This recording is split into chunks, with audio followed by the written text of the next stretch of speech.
tentunya seperti yang kita ketahui UMKM adalah sudah memiliki kontribusi yang sangat besar terhadap perekonomian Indonesia. Namun tentunya semenjak munculnya COVID-19 di awal tahun kemarin, itu sangat memberikan dampak yang buruk sekali terutama bagi para pelaku usaha, dan tentunya dalam hal ini pelaku usaha kecil yang dalam hal permodalan juga mungkin tidak terlalu kuat seperti itu, dan juga banyak hal sekali yang mereka alami tentunya dengan kurangnya jumlah konsumen, kemudian juga sangat sulit dalam mengelola keuangan tentunya. Nah, hari ini tentunya ini tentu tantangan juga bagi para pelaku usaha dan juga mungkin suatu peluang bagi kita akademisi maupun peneliti untuk bisa membantu para pelaku usaha agar bisa tetap survive di masa pandemi COVID-19. Dan hari ini insya Allah dua orang narasumber kita akan menyampaikan apa ya kira-kira kiat-kiat ataupun strategi yang bisa dibutuhkan oleh para pelaku usaha, khusus untuk usaha kecil dan menengah, untuk bisa bertahan dan survive di masa pandemi COVID-19 ini.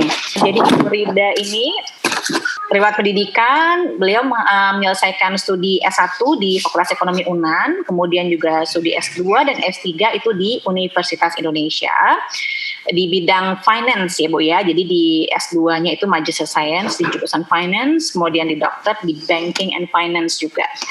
Kemudian karya ilmiahnya saya udah banyak banget, saya nggak bisa baca semua, jadi saya akan highlight beberapa yang tentunya ini ada juga berkaitan dengan UMKM. Ada yang terbaru itu tentang pengembangan model sentra industri kreatif motif kerajinan Minang melalui adaptability IKM, inovasi dan juga kewirausahaan yang keunggulannya positif. Kemudian juga ada tentang enhancing competitiveness of creative industries untuk SME di Sumatera Barat. Kemudian juga ada penelitian berkaitan dengan peningkatan daya saing industri kreatif dengan orientasi pasar. Kemudian Bu Rida juga sudah menerbitkan buku di tahun 2015 yaitu tentang inovasi e-commerce ya Bu, yang diterbitkan oleh Rumah Kayu. Nanti mungkin Bapak Ibu ingin cari tahu, bisa silahkan. Kemudian juga ada tentang kewirausahaan dan daya saing usaha kecil dan menengah di tahun 2018. Jadi ini bukunya juga diterbitkan oleh Rumah Kayu. Nah, saat ini Bu Rida menjabat sebagai sekretaris program Doktor Ilmu Manajemen Fakultas Ekonomi Universitas Andalas. Mungkin udah nggak sabar nih pengen tahu gimana ya kira-kira strategi yang dibutuhkan dalam bidang keuangan bagi UMKM. Saya akan langsung panggil saja dan beri kesempatan kepada Bu Rida. Selamat, silakan Ibu, Dr. Rida Rahim SEME. Waktunya, silakan. Iya, terima kasih. Assalamualaikum warahmatullahi wabarakatuh.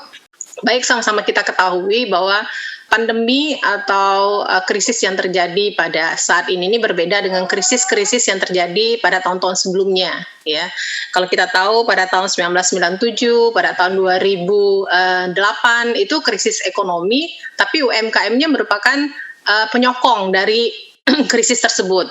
Tetapi dengan krisis pandemi ini berakibat ke semua sektor, terutama juga terhadap sektor UMKM itu sendiri. Baik, sebelumnya saya juga ingin memaparkan, jadi dari beberapa sumber yang saya dapatkan, bahwa kita tahu bahwa UMKM di Indonesia ini lebih kurang ada 59 sampai 62 juta ya.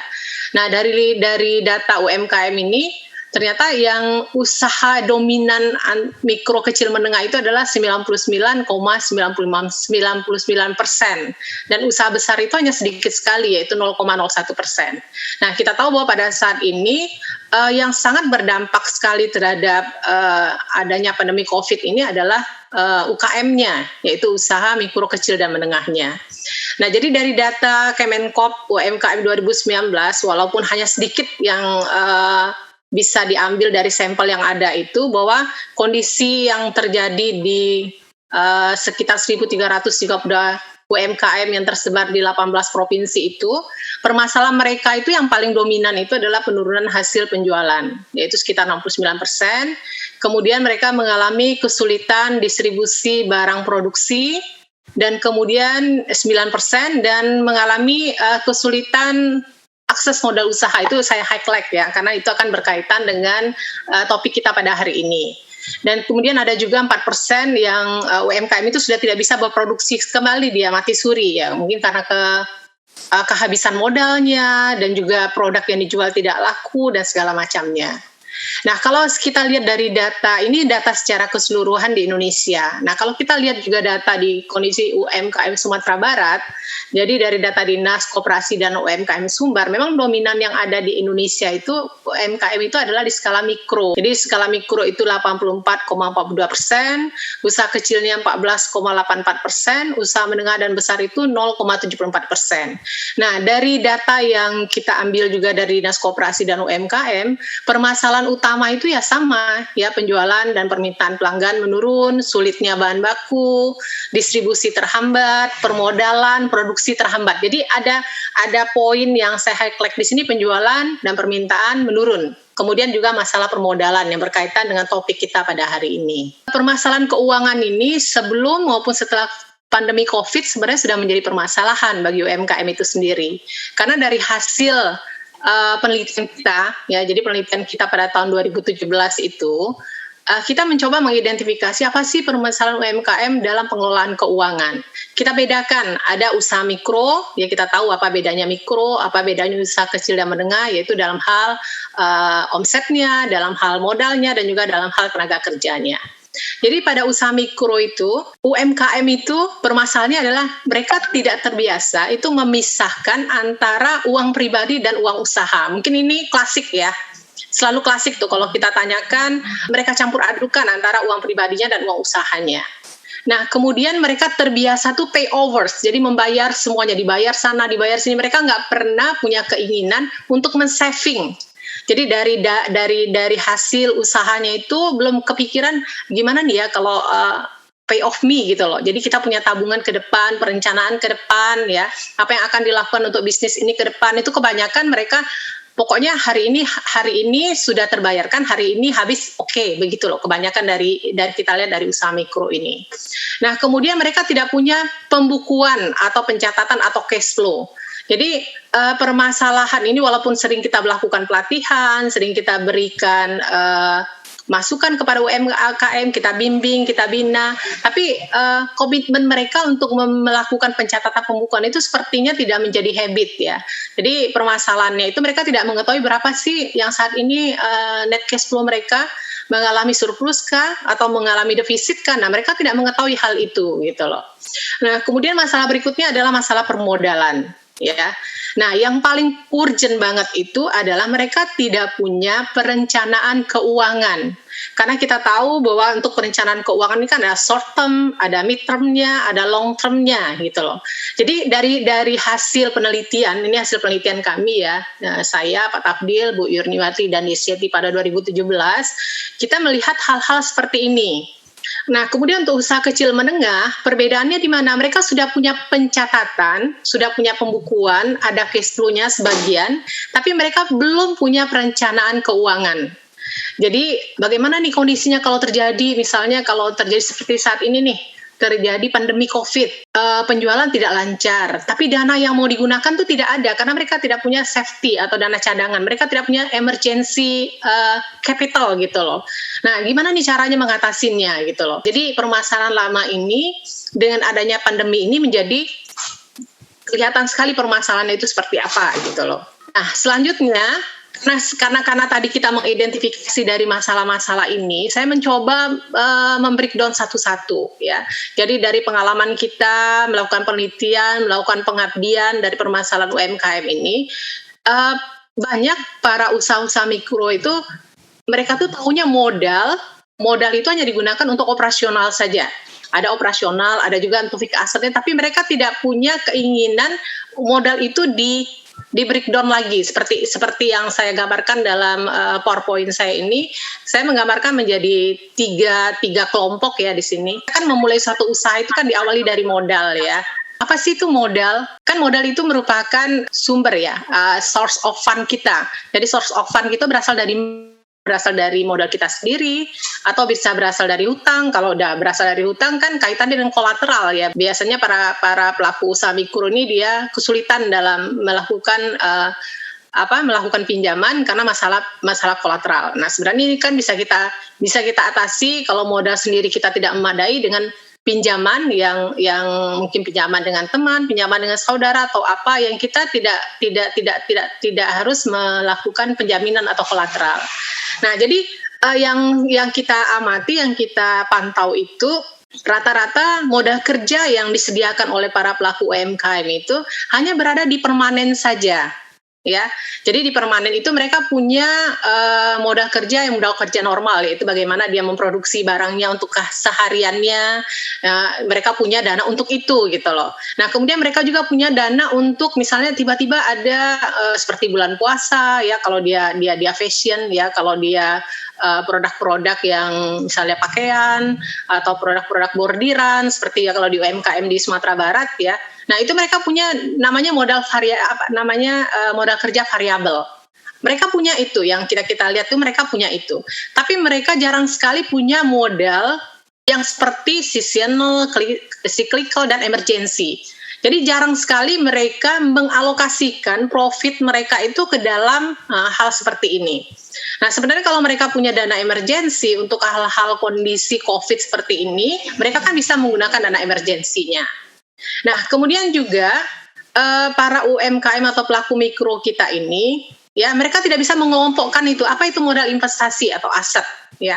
Padahal mereka fotografer itu kalau kamera saja kan udah aset bagi mereka gitu loh. Jadi mereka tidak bisa mengelompokkan yang mana aset, ya mana aset lancar, yang mana aset tetap, yang kita amati selama ini gitu ya. Nah, kemudian juga mereka dalam hal masalah hutang. Kenapa ini sangat penting sekali masalah hutang? Apalagi untuk kondisi saat ini ya, kalau para pelaku mikro penjualannya tidak lancar, kemudian juga dia harus membayar pokok pinjaman dan hutangnya, pokok pinjaman dan bunganya gitu ya, itu merupakan sudah membuat mereka tuh menjadi sedikit putus asa ya. Nah, sebenarnya strategi yang harus dia lakukan itu dari awal harusnya rasio antara modal sendiri dan hutang itu kan lebih dominan, kan seharusnya modal sendiri dibandingkan hutang gitu loh. Nah, ini langkah-langkah awal, nanti kita lebih lanjutnya bisa didiskusikan. Jadi kalau kita sudah mengelompokkan hal ini, walaupun kita tidak tahu pandemi ini akan berakhirnya berapa lama ke depannya, selama apakah nanti sampai 1 tahun ke depan ya, akan terjadi juga pandemi ini, kan dana emergensi atau dana darurat kita juga akan habis. Nah, berarti kan harus mencoba mengidentifikasi produk yang dilakukan atau produk yang dijual saat ini masih diminati nggak oleh konsumen.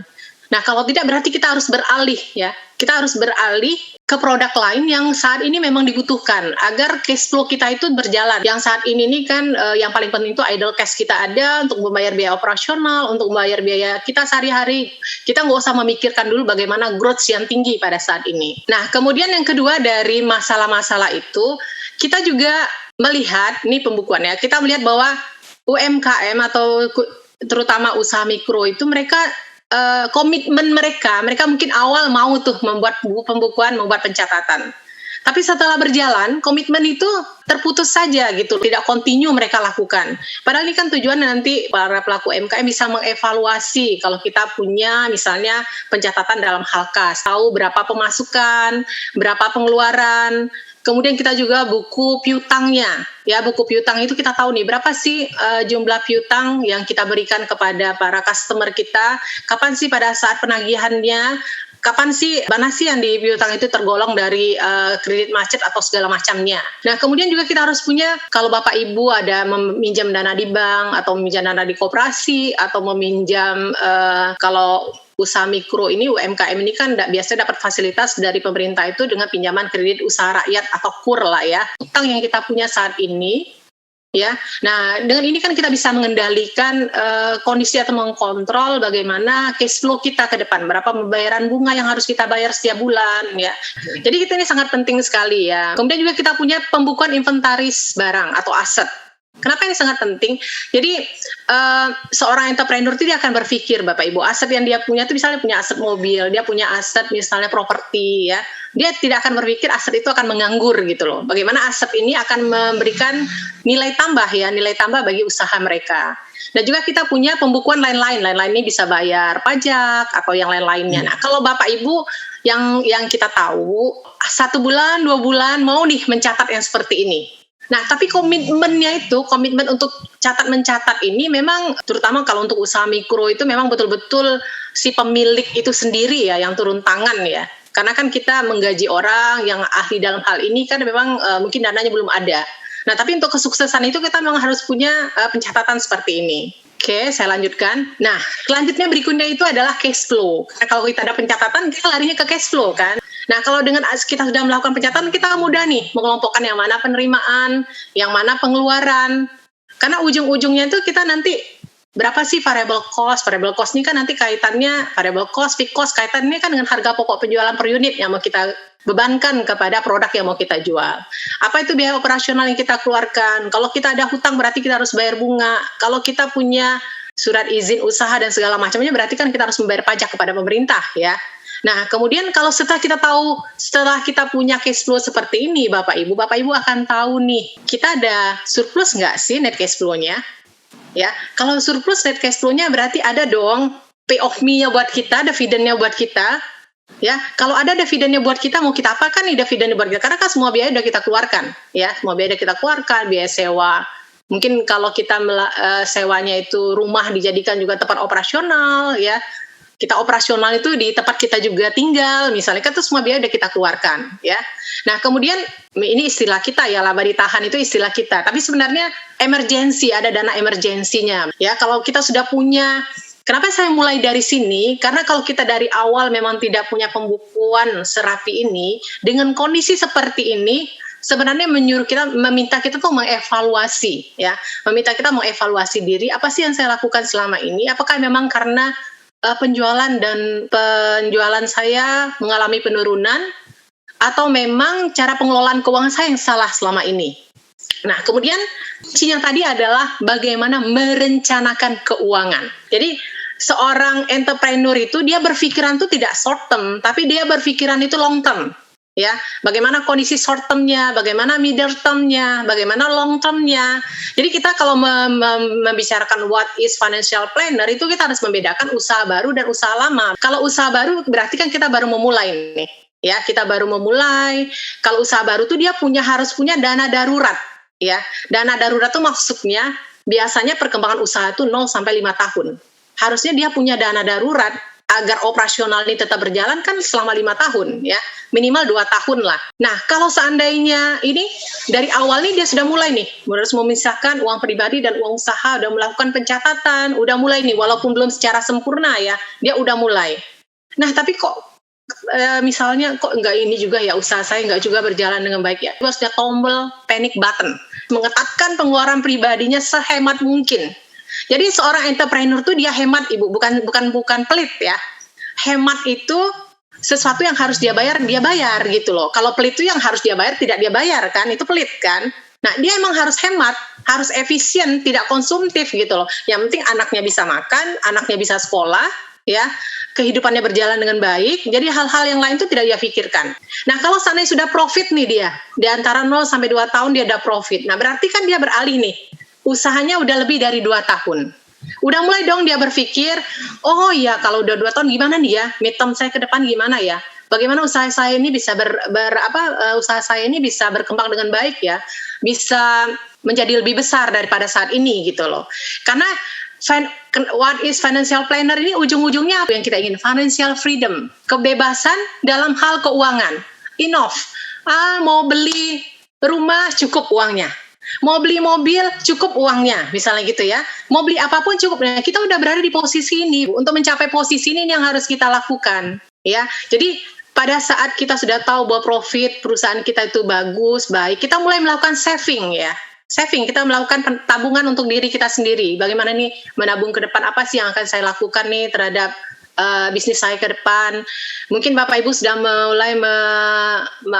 mulai ada orang yang kita ambil untuk dalam hal pembukuan, ya sudah mulai ada pencatatan, sudah mulai membuat laporan laba rugi secara detail gitu ya. Ini teknis, ini kita nggak perlu membahas ini ya, ini teknis. Yang paling penting itu bagaimana kita merencanakan keuangan kita ini ke depan itu seperti apa.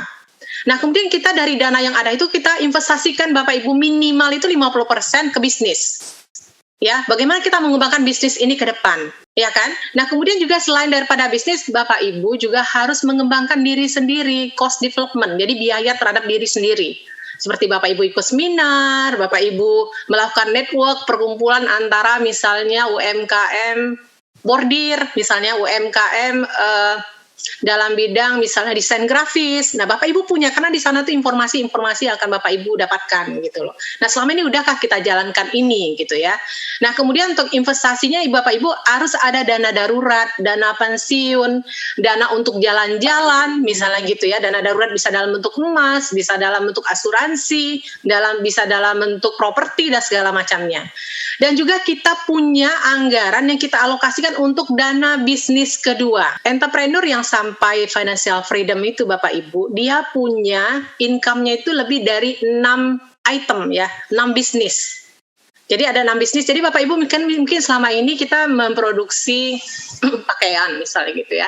Selama ini bahan bakunya kita beli dari Jawa atau segala macam. Benang misalnya bordiran, nah benang misalnya harus kita beli dari daerah mana. Benang itu kan nanti ada benang emasnya, ada warna dan segala macamnya. Itu kita juga masih belinya secara langsung gitu loh. Nah, sebenarnya kalau dari bisnis kedua ini mungkin kita bisa langsung ke hilir ya, dari hulu ke hilir gitu ya. Nah, jadi Bapak Ibu sudah berpikiran ke sana. Nah, kalau kita udah berpikiran ke sana, udah mulai memikirkan ke sini, nah mungkin financial freedom yang kita inginkan ini akan tercapai gitu. Nah, apa itu financial freedom ya? Seperti saya katakan tadi, Bapak Ibu cukup untuk beli mobil, Bapak Ibu cukup untuk, kalau kita lihat, enak banget ya artis ya pergi jalan-jalan, setiap sebentar misalnya kita lihat di YouTube, ini orang pergi sebentar ke luar negeri, segala macam. Itu sebenarnya bukan uang pribadi mereka, Bapak Ibu. Itu uang yang mereka dapatkan dari investasi ini. Bisnis yang mereka jalankan, selain bisnis mereka punya properti, mereka punya papers ya, seperti Pak Fajri Adrianto itu banyak loh sahamnya, Bapak Ibu nanti bisa sharing tuh sama beliau ya. Ada sahamnya, ada depositonya. Nah, sebenarnya dari ini, sebenarnya mereka hemat. Jadi jangan menyangka bahwa mereka itu boros ya Bapak Ibu. Mereka pergi jalan-jalan itu dari dana investasi yang mereka lakukan. Bisa dari, kalau saham ya, bisa dapat dari apa nih namanya? Bisa dari dividen sahamnya, atau bisa dapat dari keuntungan jual beli sahamnya. Kalau properti dari sewanya, dari bisnis yang kita lakukan saat ini. Nah, jadi sebenarnya ini konsep awalnya itu sebenarnya seperti ini Bapak Ibu. Jadi sebenarnya kalau kita para pelaku UMKM sudah dari awal sudah melakukan ini, ya sudah melakukan pembukuan dengan baik, sudah memisahkan antara uang pribadi dengan uang usaha. Dengan kondisi pandemi ini Bapak Ibu tidak terlalu stres, tetap stres ya. Harusnya penjualannya 100% menjadi 50%. Tapi tidak, karena kita sudah punya keteraturan pembukuan, Bapak Ibu bisa melakukan strategi-strategi yang bisa dilakukan di masa COVID. Jadi kalau di masa COVID ini kita recovery Bapak Ibu. Ya, kita recovery ini. Apa strategi yang mau kita lakukan? Kita evaluasi dulu sumber pemasukan beberapa bulan ke depan. Masih ada nggak sih sumber pemasukan kita? Apa sih misalnya dari produk-produk yang kita lakukan itu apa yang lebih dominan disukai oleh customer? Ya, kita mulai melakukan identifikasi itu Bapak Ibu. Nah, kemudian kita mulai mengatur ulang budgeting. Apa pengeluaran yang harus kita prioritaskan? Kalau kita sudah punya pembukuan, Bapak Ibu akan tahu prioritas mana dari pengeluaran-pengeluaran yang harus memang urgent kita lakukan. Kalau yang paling urgent itu kan hutang itu harus dibayar ya. Kalau nggak itu bunganya bertumpuk. Apalagi kalau Bapak Ibu pakai kredit card. Kredit card itu Bapak Ibu kalau saat ini kebijakannya boleh bayarnya sekian persen. Tapi bunganya itu kan menumpuk Bapak Ibu. Jadi hati-hati sekali ya Bapak Ibu kalau menggunakan kredit card itu hati-hati sekali. Kemudian kita menganalisis cash flow kita berkala. Kalau biasa kita menganalisis cash flow kita per tahun, saat ini boleh Bapak Ibu lakukan per bulan. Ini kan kondisi ke depan ini kita nggak tahu nih. Kondisi PSBB, kondisi new normal, ini seperti apa sih nanti ke depannya. Nah, kalau Bapak Ibu, Bu, saya jual makanan, misalnya jual makanan saya sulit, misalnya gitu ya. Apa yang harus saya lakukan? Ya, kita bisa mungkin dalam bentuk kemasan kita berikan ya. Atau biasanya kita jual rumah makan, atau Bapak Ibu yang biasanya jadi pelanggan kita. Nah, itu satu lagi Bapak Ibu. Bapak Ibu selama ini ada nggak dicatat, walaupun itu rumah makan, ya sekali-sekali kita minta catat nomor HP-nya, iya kan? Atau disebut dengan database pelanggan. Pernah nggak kita melakukan hal itu selama ini? Nah, sebenarnya dengan kondisi pandemi ini kan orang takut keluar. Ya, orang takut keluar berarti kan strategi penjualannya akan kita rubah nih. Selama ini strategi penjualannya offline, Jadi kita lakukan dengan online. Kalau online itu kan kita butuh data. Nah, kita butuh data itu kan berarti selama ini apa ya yang selama ini tidak kita lakukan? Berarti pembukuan, pencatatan, database pelanggan yang pelanggan datang ke kita. Ya kan, biasanya pelanggan itu, misalnya saya nih, seperti saya, misalnya saya pernah beli songket nih di Silungkang misalnya. Kan Silungkang, yang toko-toko Silungkang yang ada di kita nih di Pasar Raya ini jarang sekali mereka meminta nomor HP kita ya, mencatat nama kita, ada daftar buku besarnya itu dia jarang sekali gitu loh. Padahal kita beli, terus dia catat kita, habis kita beli barangnya, terus dia appreciate kita. Terima kasih ya Ibu Rida sudah jadi pelanggan saya. Itu menanamkan image kita untuk kembali lagi membeli loh Bapak Ibu kepada mereka. Dan kita punya data itu untuk kondisi saat ini. Ya, kemudian mengatur pengecekan inventory dan aset seperti yang saya jelaskan tadi Bapak Ibu. Kemudian ada safety dana cadangan ya. Apa tujuannya ini safety dana cadangan Bapak Ibu? Kan misalnya kita punya karyawan nih 5 orang ya untuk kondisi saat ini. Ternyata karyawan kita karena kita masih menginginkan mereka tetap bekerja dengan kita tetap menggunakan dana safety yang ada. Tapi dana safety ini kan sampai kapan sih bertahannya?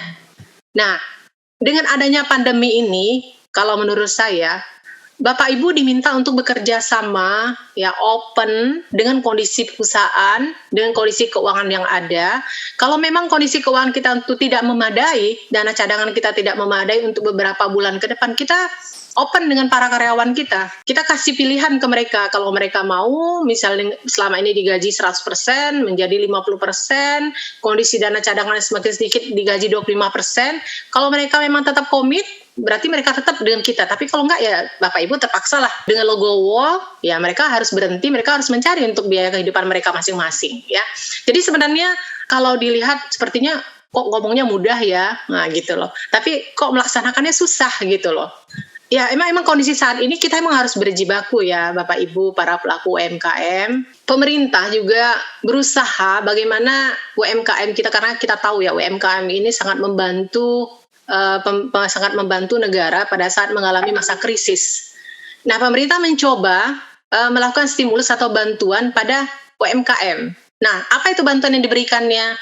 Ya kalau untuk usaha yang kro mungkin belum ke insentif pajak ya. Tapi kalau usaha menengah dia insentif pajak yaitu membebaskan pajak karyawan salah satunya.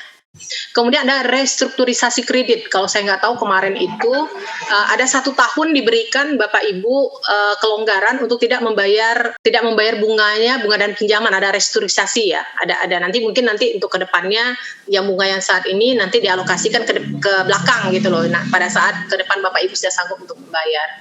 Nah kemudian yang saya dengar juga sudah mulai ada Bapak Ibu pinjaman modal kerja ini dalam bentuk kredit usaha rakyat. Ini sebenarnya sudah ada. Saat ini sudah bisa melakukan pinjaman ini. Nah, tapi kita kan sebagai pelaku usaha, pinjaman itu bukan digunakan untuk biaya operasional, Bapak Ibu, bukan untuk biaya pribadi, bukan digunakan untuk biaya pribadi, ya. Jangan Bapak Ibu, karena untuk makan, Bapak Ibu meminjam, tapi tidak bisa lagi membayar, itu akan mengakibatkan bertambah lagi masalahnya, ya. Jadi menurut saya, mungkin nanti Pak Ad akan lebih melengkapi Indah, ya. Poin-poinnya menurut saya ini sih sebenarnya, ya. Jadi dari awal itu memang kita komitmen dari awal. Memang seperti kita pegawai negeri atau pengelolaan keuangan pribadi. Pernah nggak sih kita punya amplop masing-masing atau punya ATM masing-masing? Ini dana sosial berapa persen? Biasa dana sosial itu kan 5-10%. Ini dana operasional 50%. Ini dana saving kita sekian persen. Pernah nggak kita melakukan itu? Nah sebenarnya kan kita harus melakukan itu kan. Menurut saya kondisi seperti ini akan bisa kita atasi ya. Insya Allah kondisi ini nggak akan lama. Kondisi UMKM kita akan bergairah kembali. Penjualan juga akan meningkat. Kalau Bapak Ibu melakukan ini, insya Allah ke depannya apapun yang terjadi bisa kita atasi. Baik, ini dari Richard Branson, Bapak Ibu, ya bahwa orang pebisnis itu dia harus kerja keras dan enjoy dengan situasi apapun, Bapak Ibu. Tetap enjoy dia, tetap ini kan namanya manusia itu hidup ya selalu diberikan cobaan. Baik cobaan senang, baik cobaan itu dalam kondisi yang tidak senang. Mungkin itu saja Indah.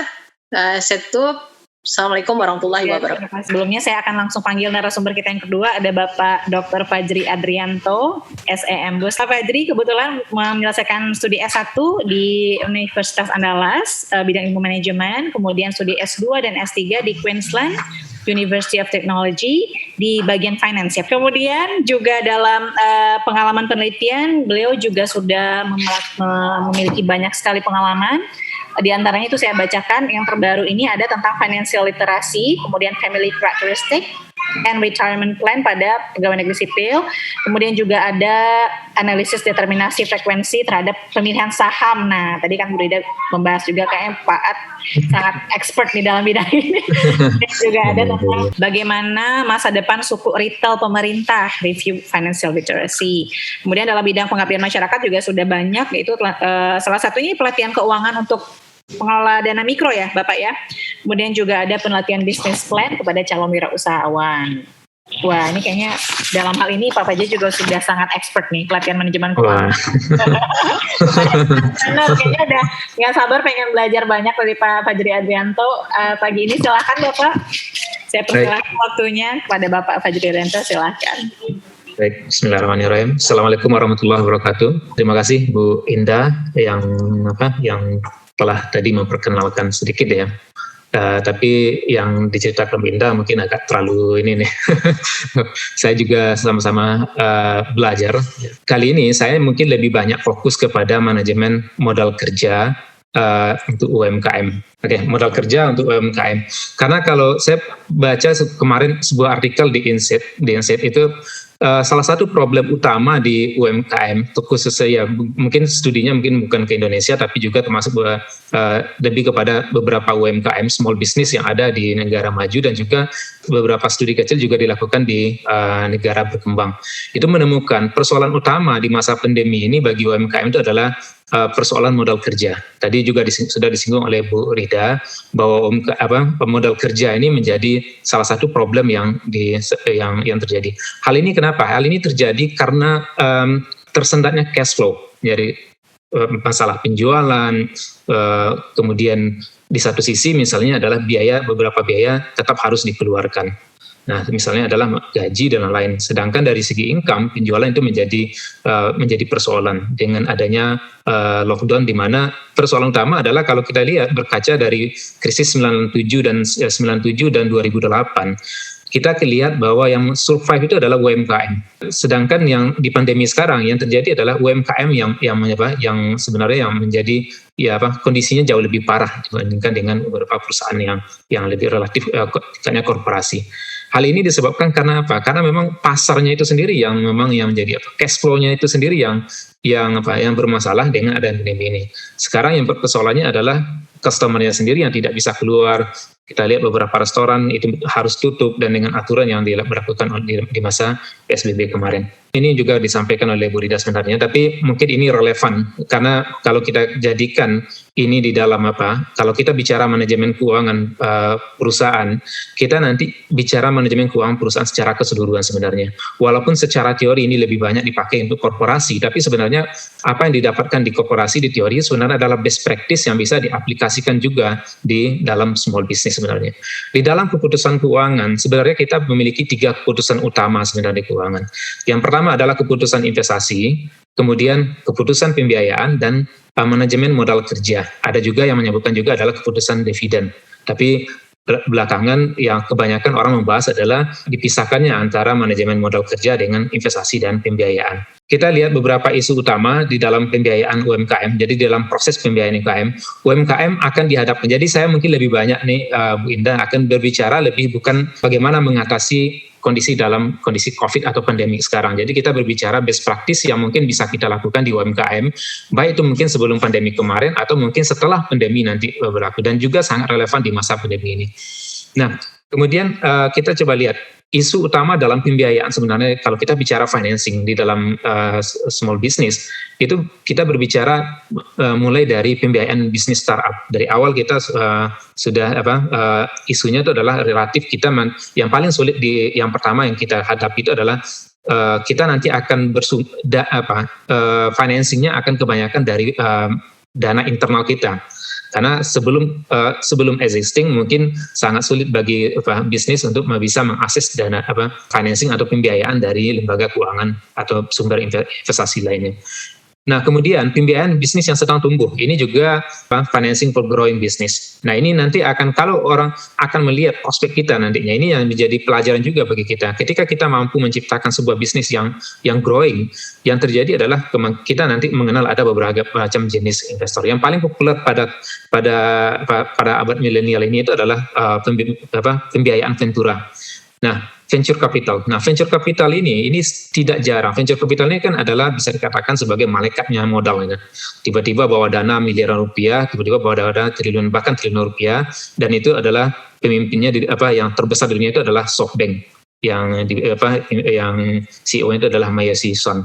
Nah, inilah yang kalau kita bisa menunjukkan kinerja yang baik dan lain-lain, yang terjadi adalah dana ventura ini yang akan melirik bisnis tersebut. Nah, tapi kemudian kita juga bisa lihat juga selain dana ventura ada namanya angel investor, ada sumber-sumber pembiayaan yang lain, ada crowdfunding dan lain-lain. Nah, atau juga mungkin kita juga mulai melirik pembiayaan eksternal misalnya. Nah, itu yang mungkin yang di masa bisnis sedang dalam periode fase pertumbuhan. Kemudian pembiayaan modal kerja. Nah, ini juga yang terjadi persoalan sekarang di zaman di masa pandemi ini, modal kerja. Kemudian pembiayaan aset tetap, ini lebih kepada investasi. Nanti kita bicara satu persatu mengenai bahan ini. Oke, saya kutip sedikit, itu adalah dari Rashidi Financial Consultant. Mereka mengidentifikasi ada 3 persoalan utama di dalam manajemen keuangan pada UMKM. Masalah pertama itu adalah yang disampaikan oleh Bu Rida tadi, itu tidak ada pemisahan rekening antara usaha dengan pribadi. Ini sesuai dengan hasil studi Bu Rida dan teman-teman pada tahun 2017. Kemudian tidak memiliki perencanaan keuangan yang matang. Nah, tidak memilikinya capital budgeting, tidak memiliki budgeting, ini menjadi persoalan yang kedua yang di dalam manajemen keuangan pada UMKM. Dan yang terakhir itu adalah tidak memiliki laporan keuangan. Nah, ini mungkin sangat banyak kita lihat, terutama misalnya pada usaha-usaha mikro dan mungkin ultra mikro. Dan juga dari Rashidi konsultan tadi, dia juga mencoba melakukan studi sederhana kepada ultra mikro, misalnya kepada pedagang-pedagang di pasar. Nah, kenapa tidak ada perkembangan pertumbuhan pada sektor ultra mikro ini? Nah, dari studi mereka menemukan bahwa kebanyakan pedagang misalnya lain itu mereka lebih berpikir bagaimana mereka bisa menghidupi kebutuhan hari ini. Artinya perlu perubahan mindset, itu yang dikatakan oleh menurut mereka itu adalah perlu perubahan mindset, di mana mereka harus berpikir bagaimana berbicara future cash flow. Seperti katakan Bu Rida, bagaimana mereka bisa mencapai target financial freedom misalnya. Karena nanti kita berbicara kebutuhan anak sekolah ke depannya, kemudian dan kebutuhan-kebutuhan lain yang juga harus segera dipenuhi. Jadi ini yang perubahan mindset ini. Nah, artinya dikatakan tadi oleh Bu Rida sebenarnya adalah saving itu menjadi sangat penting sebenarnya untuk sektor yang di ultra mikro ini. Kemudian, Bapak Ibu, ini juga identifikasi dari Rashidi Konsultan. Ada 4 masalah yang kerap dialami oleh UMKM. Nah, kalau kita lihat dari 4 permasalahan ini, 3 permasalahan utama itu adalah berhubungan dengan keuangan. Yang 3 atas. Pertama kita lihat arus kas yang tidak sehat. Jadi ini lakukan dalam sebuah survei dilakukan oleh Guidance Financial Lending Club dengan UMKM di Amerika, itu arus kas itu menjadi masalah terbesar yang dialami oleh sebanyak 33% UMKM. Jadi cash flow itu menjadi suatu persoalan yang sangat penting. Nah, artinya apa yang bisa kita lakukan nanti di cash flow ini adalah kita harus memperbaiki siklus kas. Nah, nanti kita akan coba jelaskan sedikit seperti apa siklus kas ini. Ya, itu adalah secara garis besarnya adalah bagaimana kita bisa memperbaiki manajemen piutang dan menggunakan pembayaran alternatif. Kemudian yang kedua, anggaran yang tidak jelas. Nah, ini kita juga berbicara masalah arus kas ini sebenarnya. Dan kemudian adalah kurangnya akses pendanaan. Nah, ini yang menjadi problem sebenarnya terutama misalnya di UMKM di negara-negara berkembang seperti Indonesia. Kemudian pemasaran, yang terakhir itu adalah pemasaran. Jadi kalau kita perhatikan 3 problem utama di sini yang sering dialami oleh UMKM itu adalah berhubungan dengan keuangan. Kita coba bahas sedikit dulu mengenai budgeting. Nah, sesuai dengan persoalan yang kedua, di mana anggaran yang tidak jelas. Nah, budgeting sebenarnya ini yang kita lihat. Kalau kita tanya kepada beberapa UMKM, mungkin beberapa teman saya, kebetulan malam tadi saya coba kontak beberapa teman saya yang memiliki bisnis, saya nanyakan, kamu punya nggak perencanaan anggaran? Ya enggak, kita jalan aja apa adanya gitu. Jadi itu yang jadi persoalan. Jadi orang mungkin malas membuat capital budgeting ini. Capital budgeting ini kita berbicara masalah ekspektasi kita forecasting cash flow kita yang biasanya kita bikinnya misalnya per tahun atau malah lebih dari per tahun. Kalau short termnya mungkin per tahun dan itu dibagi mungkin per bulan. Nah, kenapa? Karena beberapa pelaku bisnis katakan buat apa kita melakukan perencanaan seperti ini, karena kadang-kadang belum tentu bisnis yang terjadi itu adalah berbeda dengan apa yang dilakukan dengan apa yang kita lakukan dengan forecasting. Nah, padahal sebenarnya fungsi budgeting itu sebenarnya bukan kita akan exactly the same atau akan sama dengan apa yang kita perencanakan, enggak, yang kita rencanakan enggak. Tapi setidaknya budgeting itu adalah pertama akan menjadi bagian dari planning. Nah, dari budgeting kita tahu nanti bagaimana vision kita, apa misi kita, apa objektif dari perusahaan kita. Nah, kita bisa merencanakan target penjualan objektif kita usaha sekarang saya adalah adanya peningkatan penjualan misalnya 20% dan lain-lain. Nah, itu sebenarnya bagian dari objektif kita. Kemudian organizing. Nah, dari dari budgeting tadi kita bisa tahu berapa sih sumber daya yang kita butuhkan. Berapa sih bahan baku yang kita butuhkan ke depannya sehingga kita bisa memiliki perencanaan. Kemudian actuating itu mungkin jadi pengarahan, kemudian ini fungsi dari leadership sebenarnya ini, dan controlling. Nah, dengan controlling, karena nanti dengan controlling, dengan budgeting kita punya standar. Nah, kalau standarnya itu adalah kita punya target misalnya penjualan per bulan segini atau target cash outflow-nya adalah segini lain, sehingga kita bisa mengetahui dengan realnya ketika satu bulan sampai, kita bandingkan dengan yang kita buat di budgeting. Apakah kita over standar atau kita under standar? Nah, itu atau kinerja kita yang jadi perlu permasalahan. Nah, itu yang kita lihat. Karena di controlling itu kan jelas bahwa salah satu cara kita melakukan controlling itu adalah kita membandingkan kinerja kita dengan standar yang kita buat di perencanaan. Nah, kalau standarnya itu adalah kinerja dan standar itu sama, kita nggak akan melakukan apa-apa. Tapi kalau standarnya berbeda, ada 2 pertanyaan sebenarnya kita lakukan. Apakah kinerja perusahaan atau kinerja usaha kita mengalami penurunan, atau sebaliknya standar yang kita buat terlalu tinggi. Nah, jadi ini sangat berhubungan sekali. Jadi intinya adalah bahwa penganggaran dan budgeting ini menjadi sangat penting. Kita masuk kepada modal kerja. Kenapa pentingnya modal kerja tadi itu? Nah, jadi saya hanya lebih fokus membahas modal kerja. Di mana modal kerja ini kalau kita definisikan kita berbicara mengenai likuiditas, berbicara tentang aset jangka pendek dan kewajiban jangka pendek. Kenapa kita harus perhatikan terutama di masa pandemi ini? Inilah yang sebenarnya adalah yang akan membantu cash flow kita, dan sebenarnya ini adalah yang berhubungan nanti dengan aktivitas operasional perusahaan dalam jangka pendek. Nah, ketika kita memiliki lack of working capital, kesulitan dalam modal kerja, persoalan akan muncul. Pertama, kita sulit mendapatkan investor. Nah, kemudian karena investor akan berbicara pembayaran kewajiban mereka nanti adalah berhubungan nanti tingkat likuiditas dari perusahaan tersebut. Kemudian operasional harian perusahaan akan terganggu. Nah, kita akan sulit memenuhi kewajiban kita terhadap supplier, kita akan sulit memenuhi kewajiban kita terhadap bill-bill yang harus kita bayar juga, dan ini juga menjadi persoalan karena kekurangan dari modal kerja. Kemudian sulit mengembangkan bisnis, tentunya ini juga sangat sulit. Karena apa? Karena investasi biasanya kalau kita saat sekarang ini akses dana mungkin di lembaga keuangan sulit, yang kita harapkan nanti adalah surplus cash yang bisa kita gunakan dalam mengembangkan bisnis. Tapi dengan kondisi sekarang ini mungkin sangat sulit kalau kita lihat. Artinya di sini memang modal kerja ini memang perlu kita perbaiki. Nah, kemudian bagaimana memperbaiki modal kerja ini? Pertama adalah jelas pembayaran. Nah, alternatif misalnya kita di zaman kondisi saat sekarang ini, salah satunya misalnya adalah dengan mengupayakan pada pembayaran itu adalah dengan pembayaran cash. Jadi cash payment untuk revenue kita. Tapi ini juga nanti akan berhadapan nanti dengan mungkin kita tidak bisa mendapatkan pasar tertentu yang mungkin lebih mengutamakan pembelian secara kredit misalnya. Nah, kemudian menggunakan alternatif pembiayaan. Dan kemudian pembayaran piutang lebih awal, ini menjadi suatu alternatif bagaimana dalam kondisi sekarang ini kita melihat modal kerja ini sangat penting. Piutang ini sangat sesuatu hal yang mungkin sederhana tapi menjadi suatu hal yang bisa membunuh sebuah bisnis. Nah, kemarin kita coba lakukan kajian mungkin sebuah usaha mungkin relatif bukan kecil tapi udah menengah ke atas itu misalnya, itu hampir piutang yang tidak tertagih itu hampir lebih dari 1 miliar. Dan persoalannya untuk menagihnya itu harus melalui dan kita harus mengeluarkan dana lagi. Karena apa? Karena nanti karena ini melalui proses pengadilan dan lain-lain. Nah itu yang jadi persoalan. Jadi artinya piutang ini adalah manajemen piutang itu menjadi sangat penting. Artinya ketika small business sebenarnya bisa memanfaatkan alternatif pembiayaan ini untuk meminimalisasi pembiayaan.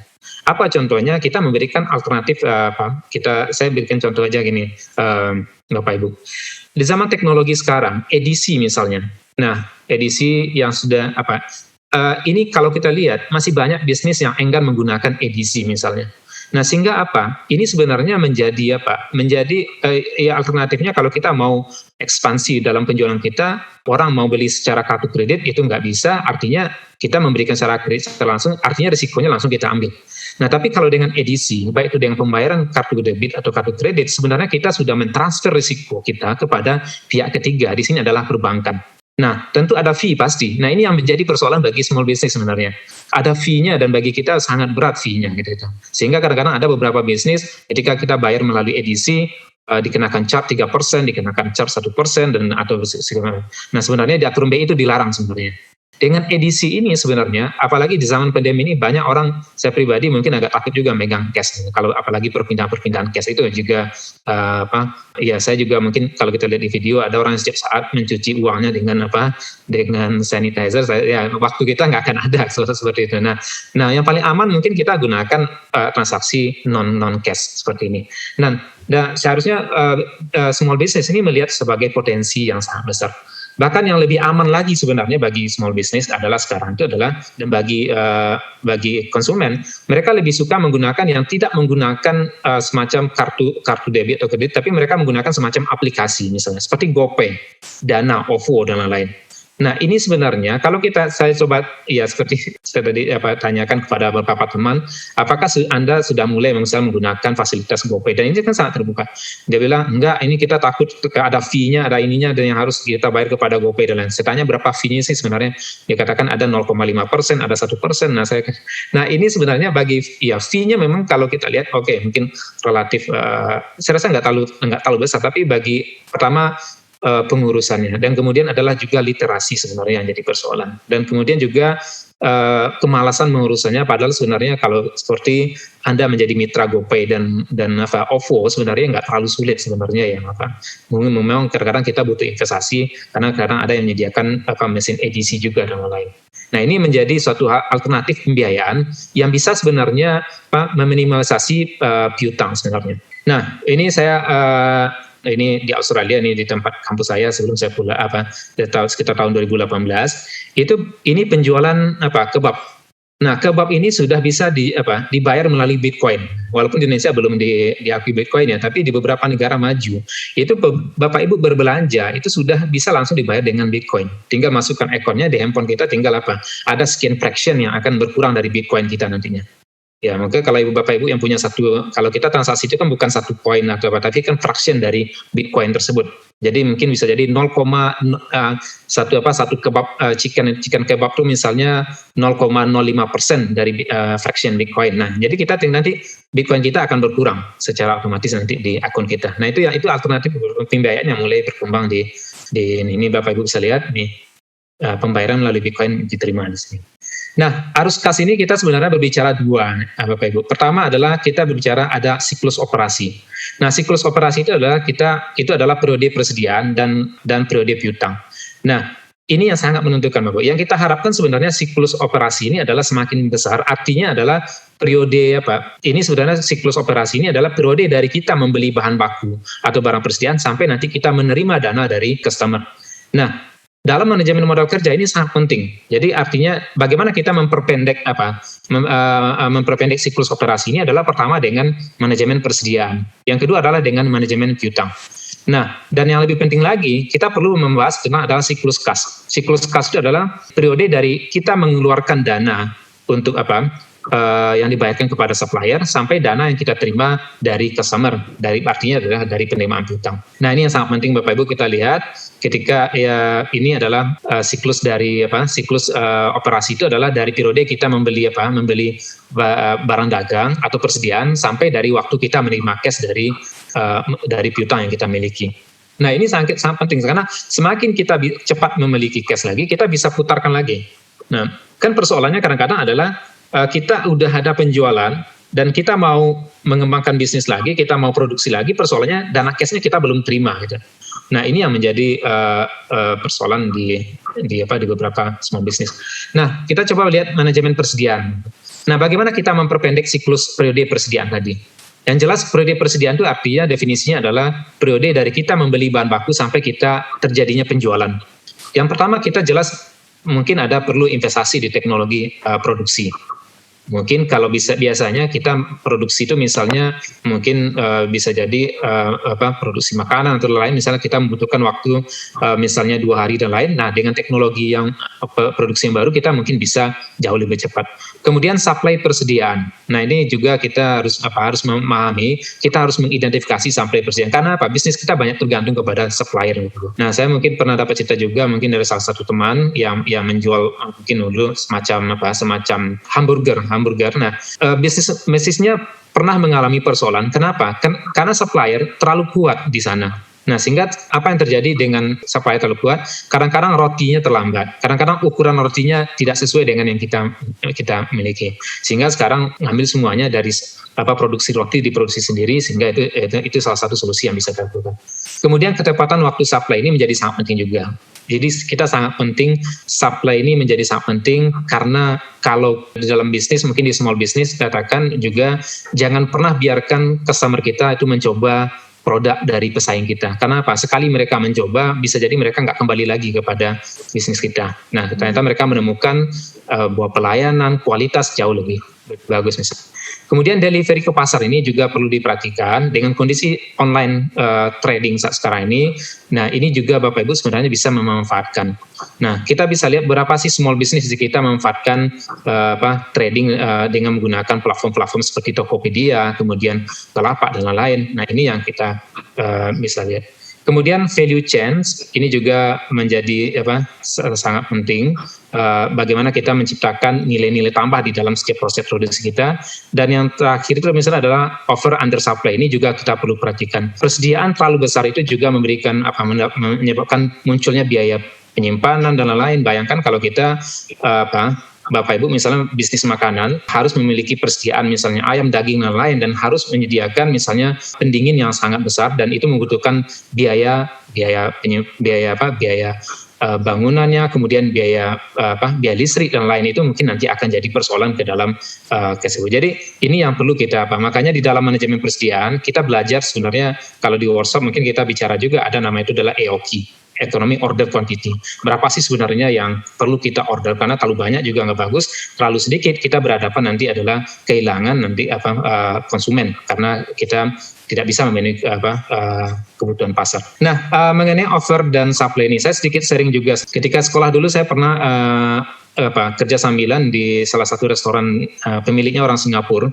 Nama restoran itu adalah Dapur Dahlia. Nah, saya kerja di sana setiap hari kerja masak nasi lemak dan juga masak teh tarik. Nah, ini saya perhatikan persoalan utamanya adalah ini kadang-kadang dapat uang sehari itu dibayar gaji pegawai per hari misalnya. Saya misalnya dapat $50 dan lain-lain, itu tersisa bagi dia itu kadang-kadang $20 dan $10. Nah ini persoalannya kenapa? Nah setelah akhirnya dipelajari, ternyata persoalan utama adalah masalah manajemen persediaannya yang sangat jelek di Dapur Dahlia ini. Karena apa? Saya melihat sendiri, saya pernah melakukan sendiri bagaimana saya membuang bawang bombay itu satu kantong besar gitu. Karena apa? Setiap belanja ke pasar, semuanya itu dibeli tanpa dilihat bagaimana persediaan yang ada di kita. Semuanya itu dibeli. Jadi akhirnya numpuk beberapa produk tertentu, sehingga seperti bawang dan lain-lain atau produk yang mudah cepat busuk itu juga nanti akan menyebabkan ini kan biaya. Nah itu yang jadi apa? Dan sekarang kalau nggak salah ini sudah tutup dan beralih menjadi coffee shop. Nah itu yang artinya risikonya itu sangat besar sekali ketika kita tidak bisa memanajemeni misalnya persediaan yang bagian dari manajemen modal kerja. Nah kemudian manajemen piutang ini menjadi sangat penting juga Bapak Ibu. Nah ini mungkin sangat klasiknya sebenarnya, kita harus memberikan piutang atau misalnya penjualan kredit itu misalnya kita harus memahami dulu yang seperti umum yang kita ketahui itu adalah 5C. Kita harus tahu karakter, kita harus tahu kapabilitas dan kemampuan dan lain-lain, sampai kondisi ekonomi dari customer kita juga kita perlu perhatikan di sini. Nah ini sangat penting. Nah saya mungkin pengalaman sedikit dari orang kampung saya mungkin di Payakumbuh. Itu rata-rata mereka jual telur ke Riau, itu adalah sistemnya adalah taruh dulu baru nanti di ini. Nah persoalannya apa yang terjadi adalah, dan mereka nggak punya daya tawar yang kuat. Karena bahkan walaupun mereka punya cash, mereka selalu juga akan taruh dulu nanti dibayar setelah habis gitu. Setelah balik, persoalannya kadang-kadang ada yang tidak berjualan lagi di sana, ada yang nggak ketemu lagi, ada yang mengatakan kita nggak punya uang dan lain-lain gitu.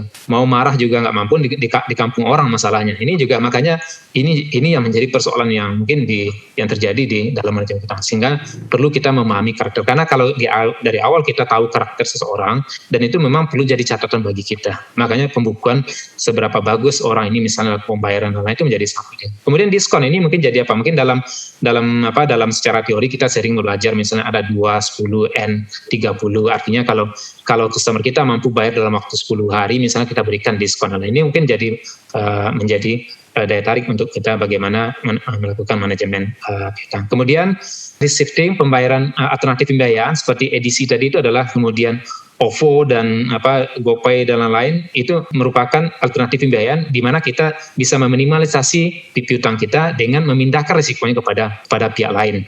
Nah itu yang kedua. Kalau kita lihat beberapa di luar negeri sampai Malaysia pun kadang itu penjual es krim dan lain-lain itu sudah kita bisa bayar melalui edisi aja. Bahkan kita tidak perlu lagi kalau kita pakai kartu kredit, kita nggak perlu lagi dengan memasukkan nomor PIN kita, tapi malah juga sudah tap gitu. Dan beberapa negara maju bahkan mereka beberapa small business itu juga sudah bisa melakukan pembayaran dengan Apple Pay atau Android Pay misalnya, atau Google Pay.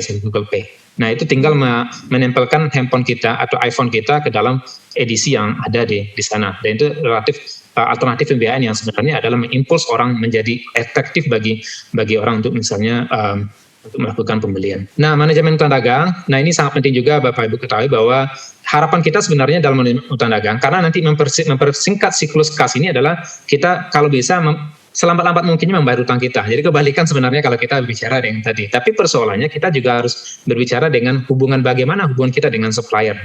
Jadi itu yang sangat penting. Keterlambatan kita dan lain ini akan berefek kepada nanti adalah bagaimana kita bisa mendapatkan bahan baku atau bahan persediaan barang dagang kita ke depannya. Nah, jadi reputasi itu sangat penting, terutama kalau kita berbicara dengan supplier utama kita yang memasok bahan baku atau barang dagang utama kita, karena nanti hubungannya itu adalah jangka panjang. Nah, ketika orang tidak mau lagi memasok kita, malah efeknya adalah modal kerja kita akan semakin terganggu.